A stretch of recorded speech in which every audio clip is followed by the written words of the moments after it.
Bonjour, soyez les bienvenus sur la chaîne de l'Église protestante unie de Melun. Bonne écoute. Première épître de Paul aux Corinthiens, chapitre 8. Pour ce qui concerne les viandes sacrifiées aux idoles, nous savons que nous avons tous la connaissance. La connaissance enfle, mais la charité édifie. Si quelqu'un croit savoir quelque chose, il n'a pas encore connu comme il faut connaître. Mais si quelqu'un aime Dieu, celui-là est connu de lui. Pour ce qui est donc de manger des viandes sacrifiées aux idoles, nous savons qu'il n'y a point d'idole dans le monde, et qu'il n'y a qu'un seul Dieu. Car s'il existe des êtres qui sont appelés dieux, soit dans le ciel, soit sur la terre, comme il existe réellement plusieurs dieux et plusieurs seigneurs, néanmoins pour nous, il n'y a qu'un seul Dieu, le Père, de qui viennent toutes choses et pour qui nous sommes, et un seul Seigneur, Jésus-Christ, par qui sont toutes choses et par qui nous sommes. Mais cette connaissance n'est pas chez tous. Quelques-uns, d'après la manière dont ils envisagent encore l'idole, mangent de ces viandes comme étant sacrifiées aux idoles, et leur conscience, qui est faible, en est souillée. Ce n'est pas un aliment qui nous rapproche de Dieu. Si nous en mangeons, nous n'avons rien de plus. Si nous n'en mangeons pas, nous n'avons rien de moins. Prenez garde toutefois que votre liberté ne devienne une pierre d'achoppement pour les faibles. Car si quelqu'un te voit, toi qui as de la connaissance, assis à table dans un temple d'idoles, sa conscience à lui qui est faible, ne le portera-t-elle pas à manger des viandes sacrifiées aux idoles?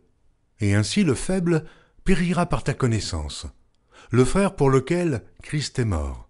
En péchant de la sorte contre les frères et en blessant leur conscience faible, vous péchez contre Christ. C'est pourquoi, si un aliment scandalise mon frère, je ne mangerai jamais de viande afin de ne pas scandaliser mon frère. J'espère que vous allez tous bien. Moi, comme je vous l'ai dit, je suis vraiment très content d'être de retour parmi vous après quelques semaines d'absence. Je suis content de voir tous ces visages, de voir aussi des nouveaux visages, et puis de pouvoir reprendre mon ministère ici parmi vous. Et quelque chose que j'apprécie, je vous fais une petite confession de pasteur, quelque chose que j'apprécie beaucoup dans mon ministère, c'est pouvoir répondre à vos questions. Je reçois plein de questions, des questions sur Dieu, sur la Bible, des questions, on va dire, spirituelles.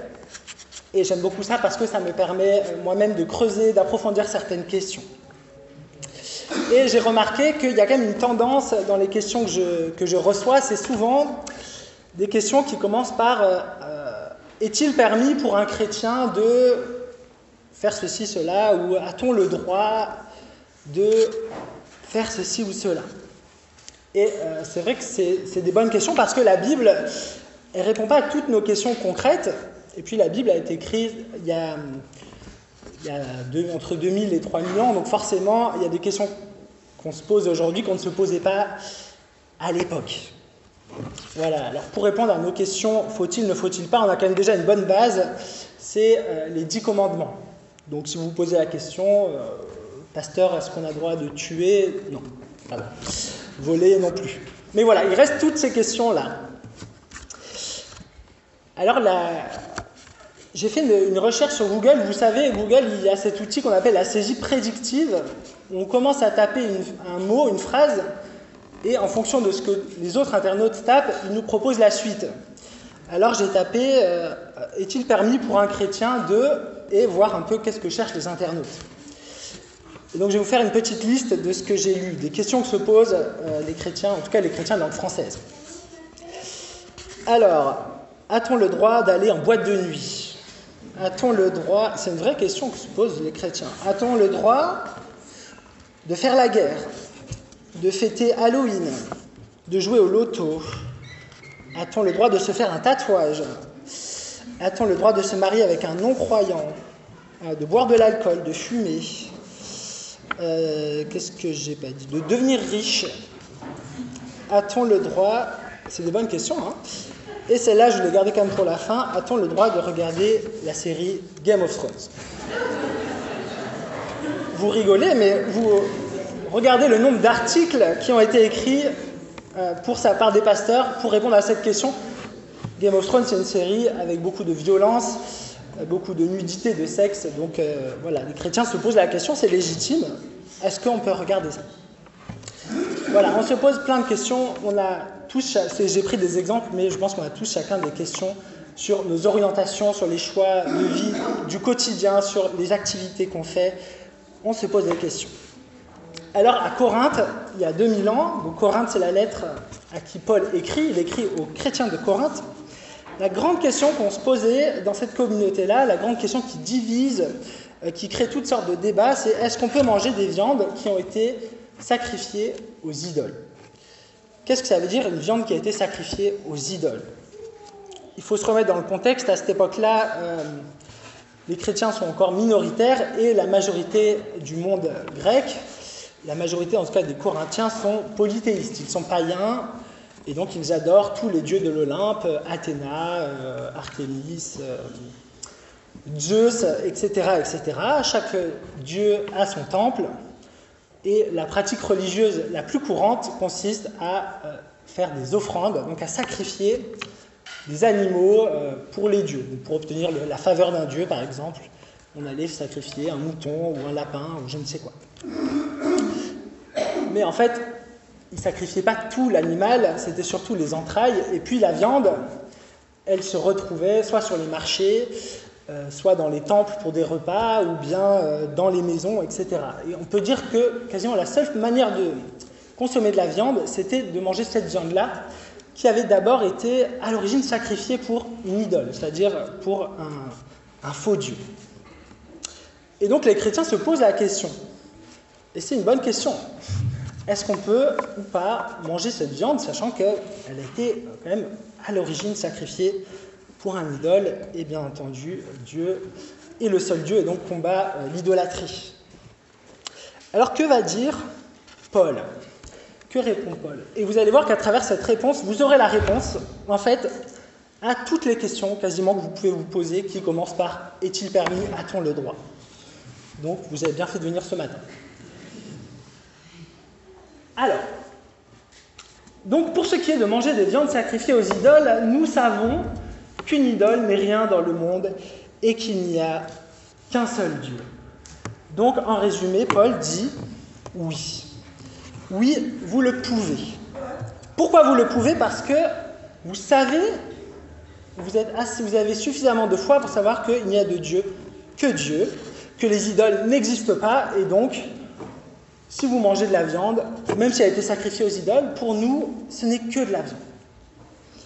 Vous voyez ? Et ça, c'est quasiment la réponse universelle qu'on peut se donner. Paul dira même 2 chapitres plus loin, il écrira « tout est permis ». Pour les chrétiens, tout est permis. Nous qui avons la connaissance, nous qui avons ce que Paul appelle le bouclier de la foi, finalement, il y a peu de choses qui vont nous faire chuter. Peu de choses qui vont nous ébranler, donc nous pouvons aller en boîte, écouter de la musique non chrétienne, même regarder Game of Thrones, parce que finalement nous sommes assez ancrés dans notre foi pour ne pas être tentés, être ébranlés, pour ne pas péché, etc. Donc, finalement, c'est quand même la réponse assez universelle à toutes ces questions. Est-ce qu'on peut, est-ce qu'on ne peut pas ? C'est oui. On peut. Donc là encore, vous n'allez pas regretter d'être venu, vous pourrez rentrer chez vous et dire, ouais, le pasteur, ça change, hein, ce matin, il a dit, on a le droit de tout faire, tout est permis. Mais, parce que Paul met un petit mais, quand même. Au verset 7, il y a un mais. Mais tous n'ont pas cette connaissance. Quelques-uns, marqués par la manière dont ils perçoivent encore les idoles, mangent de ces viandes comme leur étant sacrifiées. Et leur conscience qui est faible en est souillée. En effet, si quelqu'un te voit, toi qui as de la connaissance, assis à table dans un temple d'idoles, lui qui est faible, ne sera-t-il pas encouragé dans sa conscience à manger des viandes sacrifiées aux idoles ? Ainsi, à cause de ta connaissance, le faible ira à sa perte, ce frère pour lequel Christ est mort. Donc voilà, il y a un mais. Parce que Paul, ce qu'on apprend, c'est qu'il y a dans la communauté les forts et les faibles. C'est une manière de parler. Les forts, c'est ceux dont on parle tout à l'heure, ceux qui sont ancrés dans leur foi, ceux pour qui c'est clair que les idoles n'existent pas, ce sont des faux dieux. Mais il y a aussi ce que Paul appelle des faibles. Donc, on peut imaginer que ce sont des personnes qui étaient des païennes avant, qui adoraient tous ces dieux et qui ont été gagnées au message de l'Évangile, mais pour qui tout n'est pas encore clair. Et donc Paul avertit ces forts, ces super croyants de la communauté, et il leur dit, vous voyez, si vos frères vous voient attablés dans un temple d'idoles, ça va semer de la confusion chez eux. Ils risquent de ne pas comprendre et donc ils risquent de retomber dans l'idolâtrie. Donc finalement, vous voyez, nous avons une liberté totale en tant que chrétiens, mais nous avons aussi une responsabilité. Notre responsabilité, c'est de mettre des limites à notre liberté. Et on va dire que la seule limite, c'est l'amour. C'est l'amour que nous avons, auquel Dieu nous appelle pour nos frères et sœurs, notamment nos frères et sœurs les plus fragiles. Et donc, quand on parle des plus fragiles, on peut penser notamment aux enfants, on peut penser notamment aux personnes qui sont dans l'épreuve, peut-être des personnes qui traversent, qui ont des problèmes d'addiction, mais aussi ceux qui sont les petits dans la foi, ceux qui sont seulement en train de découvrir Dieu ou bien ceux qui sont non-croyants. Nous avons une responsabilité vis-à-vis d'eux et aussi nous sommes appelés à être finalement des modèles et donc à ne rien faire qui puisse les faire chuter, être une pierre d'achoppement, dira Paul. Et donc finalement, voilà sa conclusion. C'est pourquoi si un aliment représente une occasion de chute pour mon frère, je ne mangerai jamais de viande afin de ne pas causer la chute de mon frère. Vous voyez, dans notre grande liberté, nous sommes appelés à poser des limites par amour. Je vais donner un seul exemple simple. Si vous invitez chez vous un ami qui a des problèmes avec l'alcool, vous allez éviter d'ouvrir une bouteille de vin à table. C'est une manière de limiter sa liberté par amour pour celui qui est le plus faible. Il y a le proverbe qui dit « La liberté s'arrête là où commence celle des autres », mais vous voyez que la Bible, elle va bien plus loin. Elle nous dit « Notre liberté s'arrête là où commence l'amour pour l'autre ». Le thème de la liberté, il est très à la mode. C'est quelque chose qui est très revendiqué aujourd'hui dans notre siècle. Être libre, faire ce que l'on veut, etc., etc. Mais je pense que derrière cette liberté qu'on revendique, en fait, ce qu'on dit davantage, c'est qu'on veut de l'indépendance. Ce qu'on dit, c'est finalement, on veut ne dépendre de personne, on veut rendre des comptes à personne, et on veut vivre comme si autour de nous, il n'y avait personne. Alors Paul va encore plus loin et on va s'arrêter sur ce verset qui est assez intéressant. Veillez toutefois à ce que votre droit ne devienne pas une occasion de chute pour les faibles. Je trouve que Paul là met le doigt sur quelque chose de très intéressant. Il parle du droit. Très souvent, on invoque notre bon droit au moment où on va mal agir. Vous savez, sûrement pour l'avoir dit, pour l'avoir constaté, qu'en général, quand on va faire quelque chose et qu'en faisant cette chose, on commence en disant « j'ai le droit et ça va, j'ai le droit », en général, ça ne va pas être très joli ce qui va se passer après. Quand on dit « après tout ce qu'il m'a fait, j'ai bien le droit de lui faire un sale coup ». Ou de dire « ça fait des mois que ma femme ne me regarde plus, j'ai bien le droit d'aller voir ailleurs. J'ai eu une dure journée. J'ai une dure semaine, j'ai le droit. » Ça marche aussi pour l'écologie. Je fais mon tri, je trie mes déchets toute la semaine, ça va, j'ai le droit d'abîmer la nature d'une manière ou d'une autre. Alors c'est vrai qu'on a le droit en fait. On peut humilier, on peut blesser, on peut mentir, on peut pousser des dizaines de personnes à la dépression. La police ne viendra pas nous chercher. On a le droit. Mais Dieu dit que nous sommes responsables de nos frères et de nos sœurs, malgré notre droit. Alors attention, je ne suis pas en train de dire, je ne suis pas en train de répéter un peu Ce proverbe très à la mode aujourd'hui qui consiste à dire « je fais ce que je veux tant que je ne fais pas du mal aux autres ». Ça, ce n'est pas ce que dit la Bible. Parce que finalement, aux yeux de Dieu, l'autre et moi-même, nous avons la même valeur. Alors si nous sommes responsables des autres, nous le sommes aussi de nous-mêmes. Donc, je fais ce que je veux tant que je ne fais pas de mal, ni à moi-même, ni aux autres. Et c'est bien d'y penser parce qu'il y a des personnes qui savent très bien prendre soin des autres et très peu d'eux-mêmes. Et inversement. Aux yeux de Dieu, c'est la même chose. Nous sommes tout autant responsables de notre intégrité, de notre vie, que celle des autres.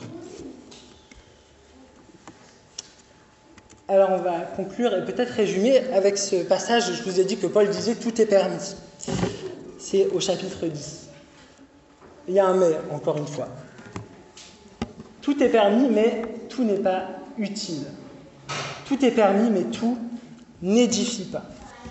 Vous savez peut-être que édifier, ça veut dire construire, bâtir. Donc finalement, voilà les limites et les questions à nous poser face à n'importe quel choix de vie, face à n'importe quel choix relationnel, un choix d'activité ou de quoi que ce soit. Voilà les questions essentielles à se poser. Est-ce que par mon comportement, par mes choix, je risque de faire chuter un frère ou une sœur? Est-ce que je vais faire du mal à un frère ou une sœur? Est-ce que par mon comportement, je vais me faire du mal à moi-même? Ou est-ce que par mes choix, mon comportement, je vais faire quelque chose qui soit utile, quelque chose qui soit constructif, ou au contraire quelque chose de futile, d'inutile, ou quelque chose de destructif? Donc vous voyez, il y a beaucoup de pasteurs qui prennent du temps à répondre oui ou non. Où il y a beaucoup de chrétiens, vous savez, qui vous disent ça on a le droit, ça on n'a pas le droit, ça on a le droit, ça on n'a pas le droit. Et en fait, il n'y a pas de réponse toute faite sur quasiment aucune de ces questions. Donc ça demande un discernement, une intelligence et aussi l'aide de la prière pour tous ces choix, pour toutes ces questions que nous avons. Alors je vais conclure avec 2 citations. La première de saint Augustin, au IVe siècle, qui disait, c'est sa manière à lui de dire tout est permis mais tout n'est pas utile. Il a écrit « Aime et fais ce que tu veux ». Aime et fais ce que tu veux. Et la deuxième citation, elle est de Martin Luther. Un chrétien est un libre seigneur sur tout et n'est soumis à personne. Un chrétien est un esclave asservi en tout et il est soumis à tous. Amen.